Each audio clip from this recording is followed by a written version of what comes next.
Hi friends, welcome to Growing as Grown-Ups, where we believe each of us has the opportunity to keep growing in ways that can fundamentally improve our life effectiveness, our leadership influence, and our well-being. Through interviews, stories, and practical principles, we explore how you can accelerate your growth and unlock your potential to make the difference you want to make. And now, your hosts from the Leaders Lyceum, Dr. Sarah Musgrove and Dr. Keith Eigel. Hi, everybody, and welcome back to the Growing as Grown-Ups podcast. Sarah, I'm so excited for today. We have Bill Renje with us, a friend of yours for quite a while. Really inspirational story. I mean, what he's been through. Tell us a little bit about your interview with Bill. Yeah, so Bill is a friend of mine from church. I've known him and his wife, Amy, for as long as I've lived down south of Atlanta. He is a quadriplegic and was, as his wife likes to say, was on the wrong side of the war on drugs back when he was 18 and ended up getting shot in kind of a drug bust and has been paralyzed from the chest down since he was 18.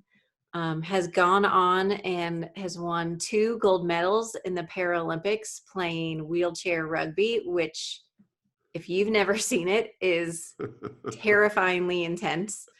And just somebody that's been a good friend of mine and my husband's and had such a cool story. And I thought, the challenges that he has been through are unlike anybody else I know in real life. And so I thought it would be a great opportunity for him to share his story with me on this podcast. One thing I do want to make a note about before we jump in is, like I said, I know Bill and his wife through our church, and his faith is a really important part of his life. And you will hear that theme over and over again. And for him, it's just really where he finds comfort. It's where he finds guidance. It's just a really grounding place for him. And I know for some people, religion comes with a lot of baggage. And I would just encourage our listeners to hear Bill's story and listen through the light of how he finds grounding in that, how he's not letting it determine his life, but he is letting it really guide him in ways that are mature and I think will be really motivational to people, even if faith is not a part of their story. Yeah, I agree, Sarah. So let's jump in and listen to the interview, and then we'll check back in afterwards. Bill Renje, welcome to the Growing as Grown-Ups podcast. I am so excited to have you as a guest today.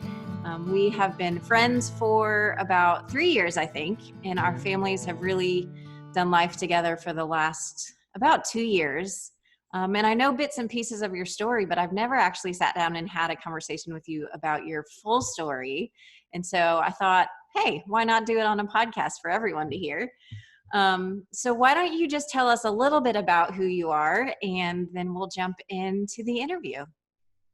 Well, good morning, Sarah, and thank you for the opportunity to speak with you today. And my story really starts 30 years ago. I'm 49 now, and when I was 18, I was shot in a drug buy and ended up quadriplegic, paralyzed from the chest down, and everything that's happened since then has been really shaped by that experience. And today I'm doing well and living life to the full, and I'm married with 3 children and serve in active ministry in the area here that we live in, South Atlanta, and just going through life. So I've been blessed in a lot of ways to see a lot, to achieve a lot, to have a lot of different life experiences that I have now to be able to share with young people, which is the primary thrust of my ministry, as well as my children. Amy and I have been married for 20 years. It'll be 20 years in January, and we have 3 children. Nico, who just turned 15, and twin 12-year-olds, Danny Ray and Noah. So life is full of challenges, as it is for all of us, and but it's certainly not boring and very interesting. Yeah, for sure. And you have such a great family. We love you guys so much. So The premise of our first series of the podcast is talking about the challenges in life that have shaped us and turned us into the people we are now. So you mentioned already that at 18 you were shot, and it's had some lifelong consequences. So I may be making an assumption, but I'm guessing that might be one of the biggest challenges you faced in life. So, kind of an opening question, as you think back on your life, what is one of the biggest challenges you faced? Yes, that's a very good assumption, and pretty accurate. So for me, I grew up in what you can pretty much would categorize as a very normal upbringing. Nuclear family, mom and dad in the home, and two younger brothers, and I played baseball and football, and Cub Scouts and Boy Scouts, and did all the normal stuff. And then when I became a teenager, started making a lot of bad choices, a lot of bad decisions, mostly surrounded around the types of friends that I was hanging out with, and then put myself in a situation where with some negative influences, where we're at a party and ended up in a drug buy at 2:00 in the morning, and ended up on the wrong end of a bullet, shot by a police officer, actually, in the process of trying to buy drugs. And so that the bullet went in, pierced my spinal cord, and left me paralyzed from the chest down. So I have impairment in all four limbs, and really that's been the challenge that shaped me. But I've been blessed in a lot of ways. I was left with enough independence where I was able to take care of myself. But that's really been the main challenge that shaped me and grown me every step of the way. I mean, life is full of just normal everyday challenges that we all have to deal with, and as parents and spouses and providers, and just going through life. But that's been the one that's really tested me, and that God has used me to really develop a perseverance and the ability to fight through adversity. Which again, hopefully others see that I'm able to minister to. So that's been the kind of the guiding force of my life, has been my relationship with God. And I just kind of share that with people because that's been important to me, and that's been the thing that's been able to sustain me and help me get through, along with the support of my family, starting with my parents from day one, and my brothers, and the friends that God's put around me as well, to kind of help me get through life. We all need that support network. We all need those people that we could reach out to kind of guide us and help us and lead us along the way. Yeah, that's definitely been a big theme with, I think every one of our guests is talking about the importance of the people that are around you and support you, and having what we call them developmental relationships of people that really come alongside you and help you grow into the people, the person that you are today. So I know it was a few years ago, but if you can put yourself back to 18-year-old Bill, right, who finds himself in the middle of the night trying to buy drugs, shot by a police officer, in the days and weeks and months following that, how were you making sense of the world at that time? What were you thinking about those days?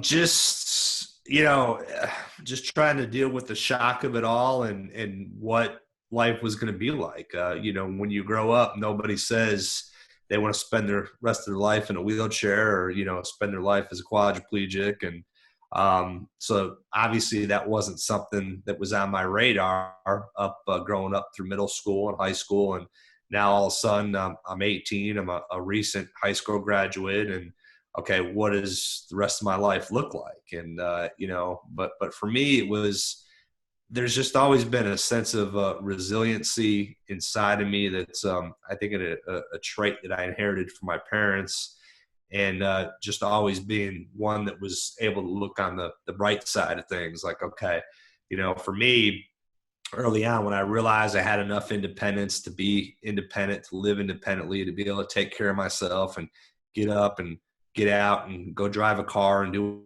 what I need to do throughout my life, I realized, okay, I could do this. And so then it was just trying to figure out, what do I need to do from here and to be successful. And I wasn't really focused on academics when I was in high school, and But I realized after this happened, I'm not going to be able to work with my hands to make a living. So being a construction worker or a blue collar guy that's out the window. So I need to learn how to use my mind and my brain. And so for me, it was getting back and going to junior college and getting my grades to the point where I could transfer to a 4-year school, which I did, growing up in the south suburbs of Chicago. I went to junior college there and then transferred to the University of Illinois, where I graduated with a bachelor's degree and then a master's degree. And it's there where I really started playing wheelchair sports and thriving athletically. And that's why I'm a big advocate for sports, because sports teaches us so much about character, about who we are, about teamwork, about how to work with others. And there's just so many life lessons. And, so a lot of my ministry is geared towards around young athletes, because I think they have an advantage about learning about life. And so, when you combine what I was learning academically with how I was growing athletically as a young wheelchair athlete, that really, helped give me a foundation to learn about success, how to achieve success, and then how to handle it, and also how to deal with failure, because, it's part of athletics too, is, you don't always win, you lose. So you learn how to lose, you learn how to learn from your mistakes and grow from there. So there's a lot of, things that you learn athletically from the playing field that you could take with you into the game of life. So that was really early on. It was probably my involvement in wheelchair sports more than anything. And then surrounding myself with good people too, because, pre-Bill at 18, I had a lot of negative influences around me. I was just, that was just how I was drawn. I was drawn to more of the negative influences, and one of my favorite Bible verses is 1 Corinthians 15:33, which says, "Don't be misled. Bad company corrupts good character." And I definitely allowed myself. I had good character. I was raised with good character, but I allowed the people that were around me to to influence me in negative ways. And then after my injury, and I started surrounding myself with better influences. And it's a pretty simple formula in life. If you want to be successful, then surround yourself with people who are serious about being successful, and at the same time, emulate people and find people in whatever field you want to get into that are successful, and do what they're doing. Yeah.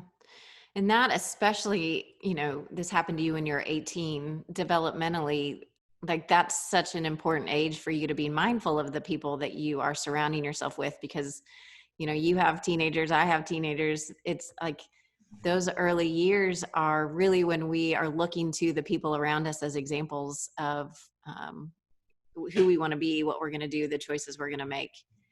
So you've mentioned a few things that I think are really interesting. And I want to think through, or I want you to think through, because I can't think this for you. The pivot that happened in your life in that season, where you went from being out doing drugs, right? Which is what got you to the Correct. point that you ended up being shot and paralyzed. You mentioned this resiliency and this perseverance that was in you. I'm guessing from a younger age, but then the point where you realized, okay, I have to change my future plans. I have to wrap my mind around this new identity, right? Of I'm not going to be able to do the things I had pictured for my mind. So I'm wondering, in terms of the way you were understanding yourself in the world, what did you have to work through in yourself to make that change? Because right now you are such a strong, independent, resilient person. What are the battles that you had to overcome internally to get to that point? I just think, identity was a huge one, because, it's different when you're you're in a wheelchair. It's a whole different identity. I mean, you're not like 99.9% of the population. So it's like, where is your identity coming from? Is it coming from what's on the outside or what's on the inside? I mean, everybody has problems, everybody has issues in life, but you can't see what other people are going through just by walking down the street. Well, you could see what I'm going through, and you could see what I've been through. So there's no hiding. There's nowhere where to run and hide. It's like, oh, so you don't know all of what I've dealt with or all of what I'm dealing with, but from the physical aspect, you can certainly see that. So for me, it's just where was my identity? And for a long time, I buried myself in, okay, academics. So when I went to the University of Illinois, I was going to be the best student I could be. And, I graduated, on the dean's list and received a bachelor's degree in sociology and a master's degree in journalism. So I was drawing my identity from that. And then, from there it was wheelchair sports and trying to achieve at that and, drawing my identity from wheelchair sports and ended up winning a gold medal in the 96 Paralympics and then in Atlanta, and then the 2000 Sydney Games in Australia. And so, there was, but all of that was fleeting, all of that kind of came and went. And then, okay, what was the next thing that I was going to grab onto? And then, as a Christian man, I mean, I have to include that I gave my life to the Lord when I was 24 years old in 1995, and I was 6 years post-injury. And that made me realize that, okay, my identity isn't in being in a wheelchair. My identity isn't in being a great student or being a great athlete. And, once I got married, it wasn't in being married and it wasn't in having kids. It was, my identity, was in Jesus Christ. And that was important for me because that's something that can't be taken away. So once I kind of adjusted my mindset, and, I still struggle with these issues. I mean, I still struggle with trying to fit in and being a part of, whatever group I'm around because, again, it's unless I'm with guys that are just like me that I played, wheelchair sports with or whatever, which, I'm not in those circles too often anymore. I don't always feel like I belong, but, I have to realize that my identity isn't in, my disability or my athletic achievements of the past or my academic achievements or, again, family status, marital status. It's not in what I achieved in the business world before I got into the ministry. It's not in who I am as in my ministry. My identity needs to be in my Creator. And so that wasn't just like a sudden shift that didn't happen in a day or a week or a month. I mean, it's been a lifelong process and it's still going on today and will continue to go on until I'm no longer here. Yeah, I love that. And I think, Bill, you are the first guest we've had on our podcast who has not been through one of our programs or, sat through a talk that Keith or I did. And yet the truth that you just expressed is foundational to the work that we do. And what you were talking about is what we refer to as this effectiveness transition in life, where we go from looking to outside sources to define who we are, what matters, letting our circumstances influence our well-being. And then we all hopefully go through some transition in life where we become grounded in who we are, what we believe, what matters. And it's when we make that transition that we're really able to be more effective in the influence that we have. We are not swayed by our circumstances as much as we were before. And that really is the heart of our work, is helping people make sure that they overcome that hump. And what we talk about, and the reason we're doing this series on the podcast, is that it is the challenges in life that provide the greatest opportunity for us to work through that, because we realize the way we were making sense of the world doesn't fit anymore. There's all these challenges and contradictions that happen that it's like, hey, the things that I was putting my identity in, that's not working anymore. These friends are not working anymore. These achievements aren't getting me what I thought. I got to figure out who I am.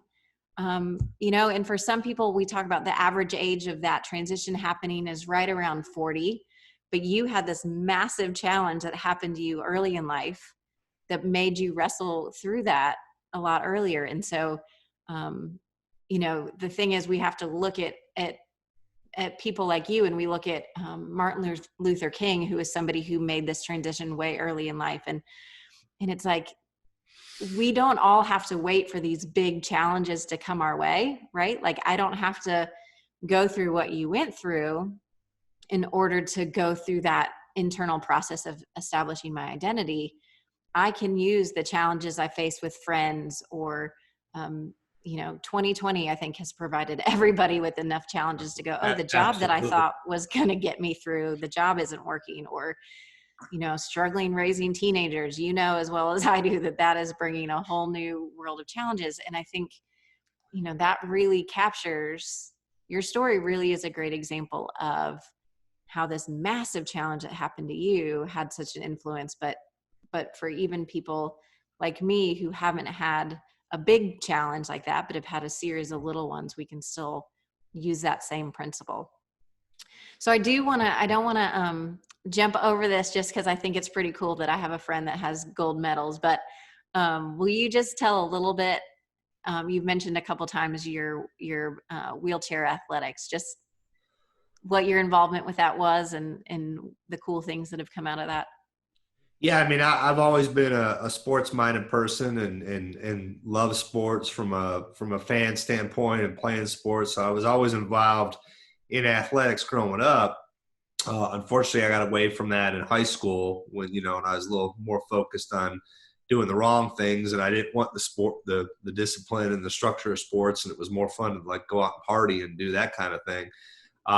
But after my injury, I was introduced to the sport of wheelchair rugby, which is, a sport specific for quadriplegics, and it's played on a basketball court with a volleyball, and it's much like football. There's a goal on each end of the court, and the object is to get across the line with the ball, and you get a point. And it's much like bumper cars and wheelchairs. There's a movie out there, a documentary that came out in 2005 called Murder Ball, and there's all kinds of videos that people want to Google on, go on YouTube or whatever.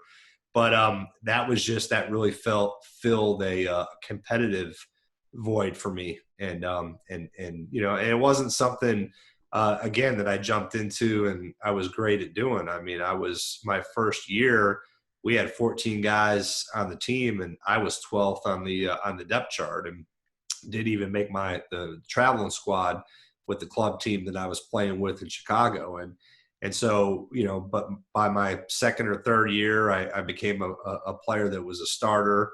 When I went down to the University of Illinois, started playing down there. And then by my fifth year, I was invited to try out for the Paralympic team, and went out to Colorado Springs, and they took the 42 best players in the country, and they chose a team of 8. And, I made one cut after the other, and I was still around at the end when they announced the team on, after lunch on Sunday. And so I made the Paralympic team and came to Atlanta for the 96 Paralympics, where we won the gold medal. And then I was, tried out, and, I was a member of the national team for the next 4 or 5 years, and went to Toronto and won the gold medal and world championships in 98, and then Sydney, Australia in 2000. Yeah, and you may have covered this already, but you've mentioned a couple times in the context of sports how the lessons we can learn from failure and adversity are really important. So can you just give me maybe one of those lessons that you think we all should learn? Yeah, I mean, just don't give up. I mean, it's such a cliche to say, but two of my favorite scriptures that I quote to young athletes, and what I've done for the last 10 years, I've been in ministry involved, for the first, up until last year, I was on staff with the Fellowship of Christian Athletes, and I have a new ministry now, and I'll get into that a little bit later. But I've been working with high school athletes and just relating my story and the lessons from life. But, two of the verses that I always quote is James 1:4, which says, perseverance must finish its work so you may be mature and complete, not lacking in anything. And so when we persevere through trial, when we persevere through struggle, that helps us to become mature and complete. And then, Romans 5:3-5, that says, and I'll paraphrase it here, but we know that, when we go through struggles, that leads to endurance, and endurance leads to character, and character leads to hope. And so many people really just quit at the suffering. They quit at the struggles. And for me, I've learned in life, not to quit. Look, I'm like anybody else. I don't want to struggle. I don't want, to have trials and tribulations, but that's just a part of life. I mean, we're all going to have struggles. We're all going to have trials. But I really believe that if we persevere through those struggles and we persevere through those trials, there's light at the end of that. And that's what develops the character, and that's what develops the hope. So that's really, if there's anything I've learned in life, it's that it's don't give up. Bill, it's like you have been through our program, right? What we call the formula for growth. And we have this plastered on our wall at the office. People who have listened to the podcast have seen it in the background of some of our episodes, but our math formula for growth, as if it was that easy, is that challenge and contradiction over time, when you persevere through it, that is what leads to growth. And if you do the math, if you take out the perseverance, zeroes out the whole equation. And yet it's something that is hard, right? Life wants to beat it out of us, but that perseverance really does make a difference. And it's true in every area. It's it's in our career, in our family, in our marriages. It's applicable in every area of our lives. Yeah. So now I have the tougher question for you. This is when the interview gets serious, Bill. What challenges are you facing today that are going to require you to continue growing instead of just saying, I've made it, I figured it out, we're good to go? Yeah, well, we never get to that point where we've made it and figured it out. If there's anybody out there that has gotten to that point, I'd like to hear from them, because I'm certainly not in that way. But I think there's just the aging process, for those of us in my situation, we it's just harder on the body. We age quicker. I've been lifting myself in and out of bed, in and out of the shower, in and out of the van or the vehicle for, pushing my wheelchair for 30 years. So I've been putting a lot of stress and trauma on my upper body and my shoulders that, your normal able-bodied person doesn't have to put. So, you start to feel those things after a while. You get a lot of wear and tear, a lot of mileage on the old vehicle. And so, you fight through, there's physical pain now. There's, you're not having the strength and energy that I once did. I mean, when I'm talking about wheelchair sports, I can't imagine doing that now, and I'm 49 and I've really noticed in the last couple of years, just again, not having the strength, not having the energy. So mentally that's grinded on me, and that's been a whole nother challenge. And I've had to persevere through that and, deal with that. And again, I'm still dealing with it in some ways, and, we'll always be dealing with it. It's just a part of life. I'm not, I'm somebody who looks 30 or 40 years down the road and say, okay, I'm going to live till I'm 80 or 90. I'm going to, I'll live however long God wants me to live, but, I'm going to fulfill, I'm going to run the race while I'm here as hard as I can, as long as I can. And so when you get to, middle age and beyond, you can start to see the other side. And so you start to question, okay, what am I really here for? And it's not for the external things. Or not for me. Now it's all about trying to have an impact and have an impact on other people's lives, and I think when you're younger, it's more about you. And, especially when you're single and, then you get married and, you realize, oh, I'm a pretty selfish person. And then when you have kids, you really realize, oh, I'm really a selfish person. And so it's, my life isn't about me anymore. It's about, those that are around me, because I'm not going to be here forever. And that's my legacy is just going to be that, I'm not going to be somebody that has any monuments or statues or street names after me. And that's fine. My legacy is going to be what I leave behind for everybody that's coming next behind me. Yeah, that's beautiful. I think it's really, we talk about it in terms of, naming your destination. And when you know where you're headed, you know where you want to go, you're way more likely to get there than if you're just going through life and you say at the end, like, oops, I really want to leave this legacy. It's kind of too late, but to decide early and take steps every day to leave that legacy, I think really is important. And I think you're doing a great job through your family and your ministry and all the different ways that you serve. But I'm wondering, you talked early on about the importance of the independence that you recognized that you still had, right? Following your accident, when you knew you were going to be a paraplegic, you still had enough independence through the use of of your arms, that is what gave you a lot of motivation to keep going. And so I'm wondering now if connected to why this aging process is hard on you is the recognition that some of that independence is slowly going away. Is there a connection there? Oh, absolutely. Absolutely. It just takes me longer to do things now, and longer to get up and get going in the morning or to get to where I need to be. And I have to pace myself, and I do pace myself. And so I do start to forecast, okay, 10, 20 years down the road, what's it going to be like, but it'll be what it's going to be. I mean, just, not to be just trite about it, but it's, I may need help in 10 years or 20 years or whatever. Luckily my kids will be grown by that time. And, I'll have my wife around or, whatever it might be. But, I just, again, and it goes back to identity. And, I look around, my office or whatever, and I've got medals and trophies and framed jerseys hanging up, and there's videos out there of me, but that's not me anymore. I can't do those things. And so it, but again, that's true of anybody as they get older. Just for me, it just comes a little bit earlier, but most people, when they get into their, whatever it might be, their 70s or their 80s, they start to lose that sense of independence, or, they're more reliant upon, prescription medication, whatever it may be that they need, or, other people to help them out. And so for me, that aging process, it's just sped up, and it just comes sooner, and I think when I was in my 20s or 30s, I was a little naive about that, because you're not thinking that far down the road. But yeah, it's definitely, it is what it is. So as you think over, let's say, the next 10 years,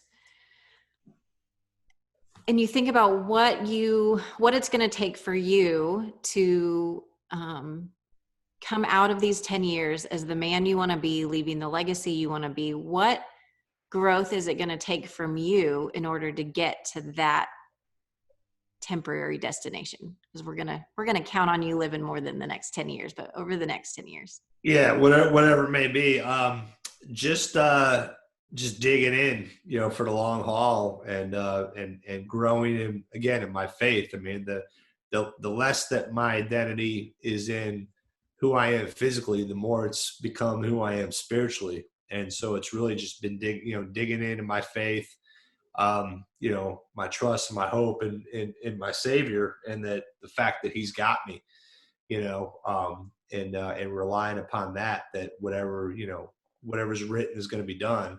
And I just I have to rest in that. I have to keep persevering, and keep willing to grow too. And realizing that the challenges are going to continue to come, whatever it may be, but then I think too, the big thing is drawing back on previous experience. It's, and again, athletics is a good place to do that. When you can draw on the lessons that you learned from your previous successes, your previous failures, and realizing that, God's had me every step of the way. He's had my marriage every step of the way. He's had my family every step of the way. And for me, I don't worry about me as much anymore, but I worry about my wife. I worry about my kids. And so there just has to be that trust factor. And, but I think going back to it, just drawing from experiences of the past. And I've had enough experience in my past to know that, okay, I could persevere through this. I could fight through this adversity. I could grow through it. And God's never let me go every step of the way. He's not going to let me go now. So that's, just drawing on past experience as well. Are you able to identify kind of you've named one end of this spectrum, but I think about our growth kind of as a tug of war sometimes, that there are two elements within us that are fighting. One of them that's pulling us forward is what we call the me I want to be, the bigger me, I want to make a difference. I want to have influence in the people around me. I'm going to persevere. I'm going to be optimistic, kind of all these values that you've talked about. But within us, there's also this pull for the status quo of, I just I don't want to do the hard work of growth. I want things to stay the way they are. Um, for me, it's a lot of, I just want to stay in control, or I want to be secure. For people, it's things like, I just want people to like me. There's always something inside of us that fights against that we have to learn how to live in tension with these. And you're so clear. And one of the things I respect about you is you're so clear on the Bill that you want to be. Have you been able to figure out for you what it is inside of you that you do have to overcome, that's trying to say, no, fight for your independence, fight for this identity as a guy who can do a lot despite all of the challenges you face in life? Like, what is that other pull within you? Yeah, I mean, we all have insecurities. We all have things that we don't like about ourselves. We all have things that make us feel inferior. We all have memories from our past and things that happened to us when we were younger or whatever that make us feel insecure, that molded us, that shaped us, the good, the bad, and the ugly, whatever it may be. And so for me, it's just, those insecurities, I guess, that they become less as I get older. But it's still there, and fitting in, and how do I fit into the culture around me and with the people that are around me or whatever. So that's that internal fight, is going to be there in all of us, that, and it is, it's easy just to kind of take your foot off the gas and just want to okay, I don't want to fight anymore. I don't want to, put one foot in front of the other. I want to just kind of sit here or whatever. But, I've never been that kind of person. I've just been like, okay, I got, I have to do what I need to do, and I need to get out of bed every day, and I need to do what God's called me to do. And I need to be the husband that I'm called to be and the father that I'm called to be. But, you do, I mean, comparison issues. I mean, we all can get caught up in that. And, you look at other people that, well, gee, if I just, had the, I mean, I think when you're younger, you look at it like, well, if I was, good looking like him or funny like him, or, when you get older, you're like, well, I wish that I was, maybe the husband that he is, or the father that he is, or had the career that this person has. That stuff isn't like front and center anymore, but it's still there. We can still get into those comparison issues.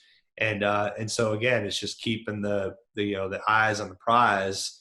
And for me, that's my faith, and that's my Christian walk, and that's my relationship with Jesus, and just being, drawing my identity from him.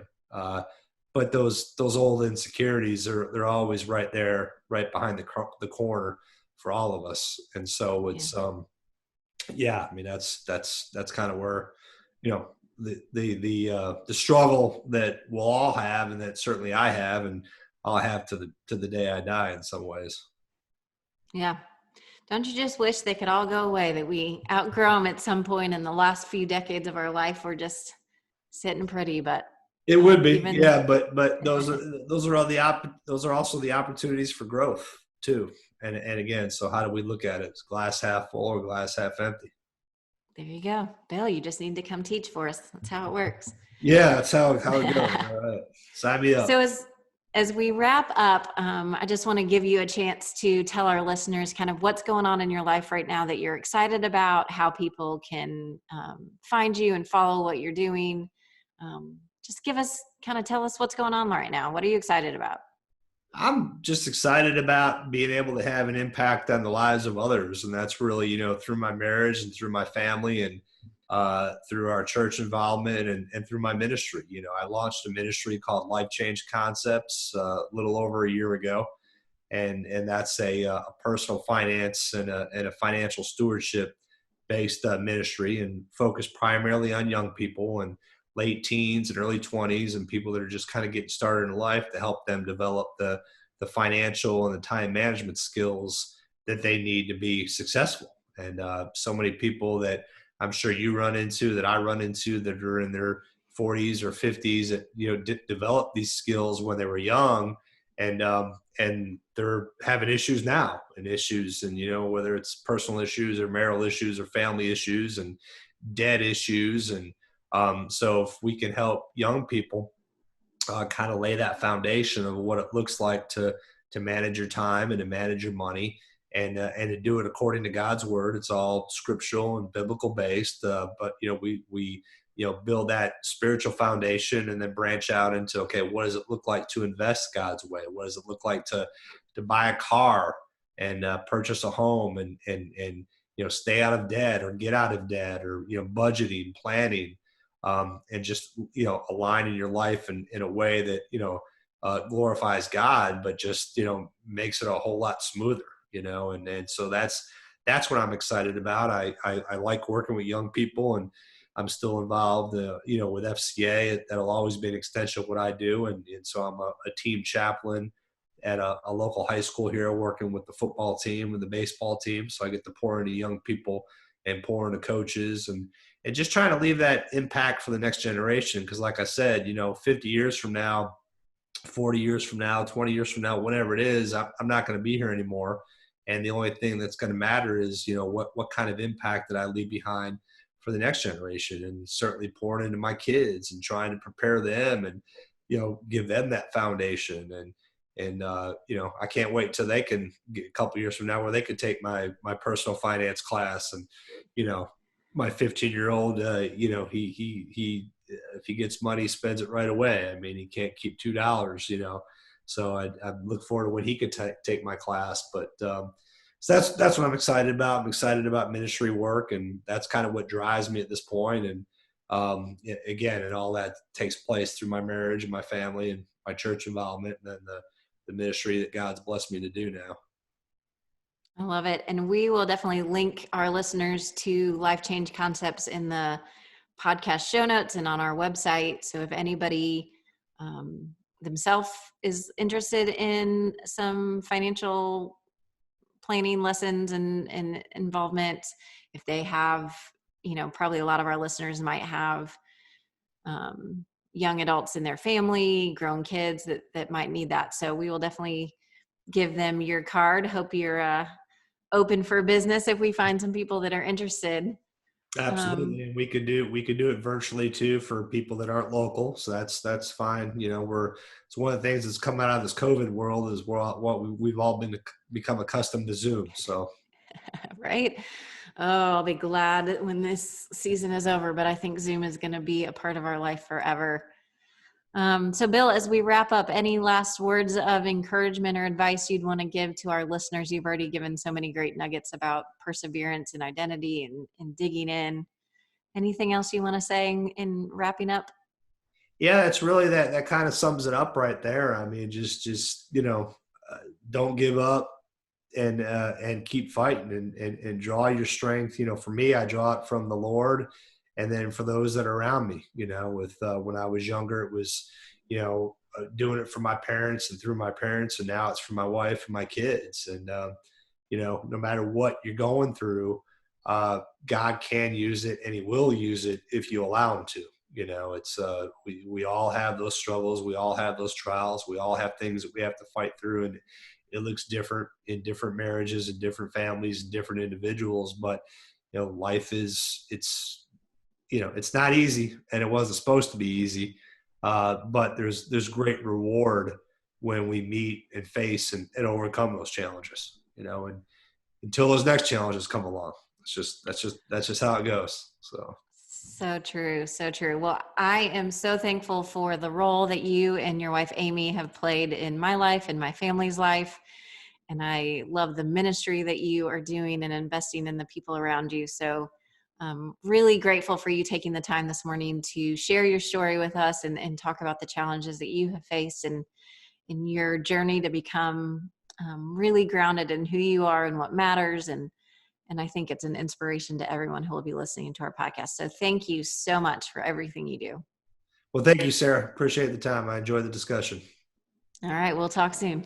All right. Bye-bye.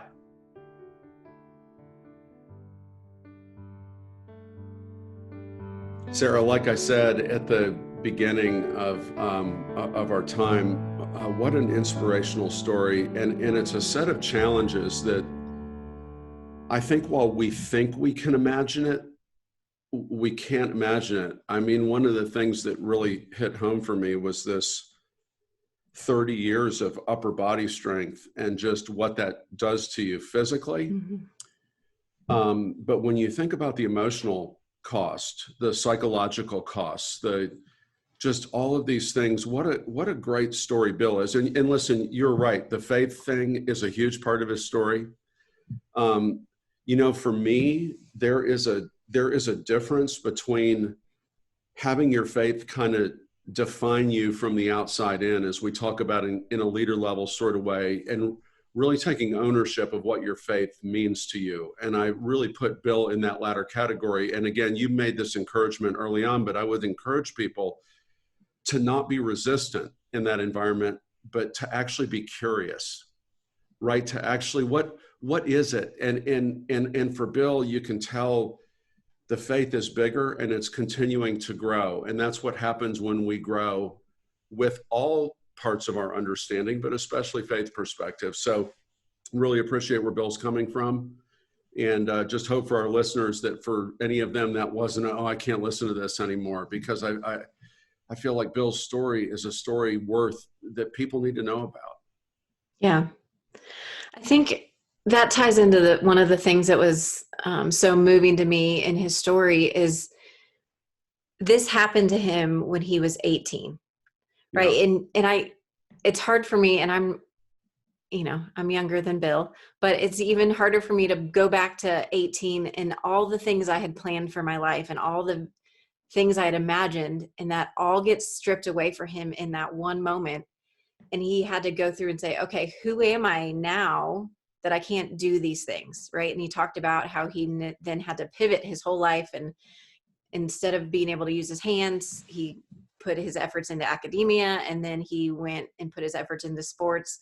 And he talked throughout the interview about this gradual refining of his identity and the importance of that in his overcoming these challenges of, I had to realize I'm not what I can do. I'm not the positions I'm in. I'm not my job. I'm not my family.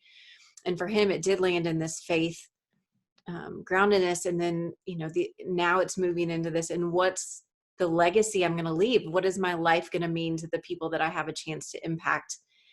And I think that's a challenge for all of us, especially people who are kind of earlier in the journey in this more outside in stage of life, where we really have to wrestle through, what are the things that I'm counting on to make me worthwhile, to give me a sense of value, to be my identity. And a lot of times we don't even know what those things are until they're stripped away from us. I like the way Bill called them comparison issues. My comparison issues, right? And I guess he could do that on the rugby field in a wheelchair, but this whole one of the gifts is, if there is a gift in the challenges that Bill has faced, is that stuff that takes many of us decades to figure out what are the things that we're allowing to define us and keep us from really owning who we are. For people for other stories as well, similar to Bill's, but it's like at 19 years of age to have to figure that out. And then to hear him talk about how some of those pieces were still in place for years, even after the accident. But one of my favorite parts of the interview was actually, it came more in the second half of the interview, but actually this whole idea of shifting now toward wanting to impact the lives of others. I mean, he had a sense of doing that even early on, but now this is like the central purpose for him. And that is a great accelerant for growth for all of us, to be thinking about legacy, to be thinking about, you and I have talked about bigger me values a lot in these podcasts and in the work that we do. But ultimately it's what do I want to be about? What is the difference that I want to make? And when you start focusing on that, it begins to get easier to kind of figure out the things that do hold you in place. And for Bill, some of those challenges are going to be physical. But a lot of it is still up here. It's still in our heads, right? And again, Bill's ability to move through that is just inspirational.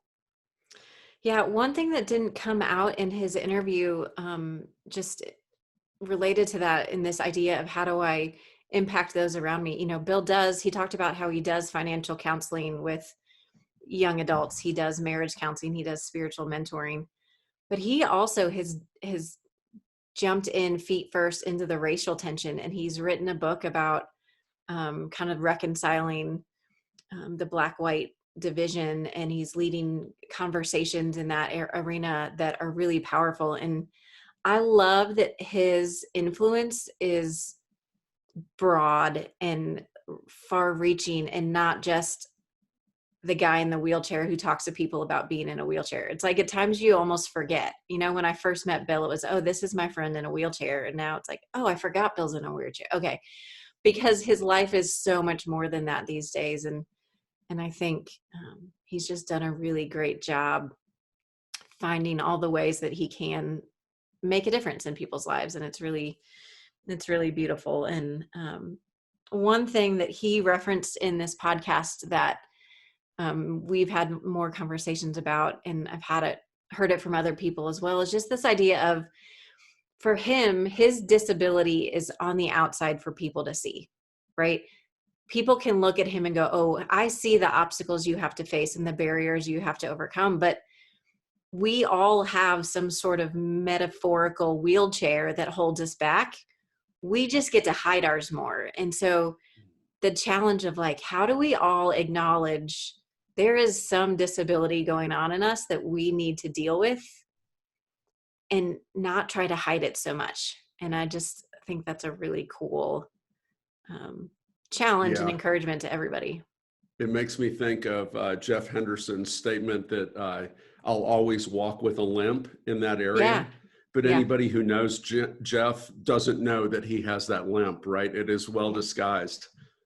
Yeah. Listen, again, thank you for bringing Bill to the audience. It was a really fun interview, just from a kind of for me, it was like a holy smokes kind of thing, right? It was like this is something that when I think about the things that are holding me in place,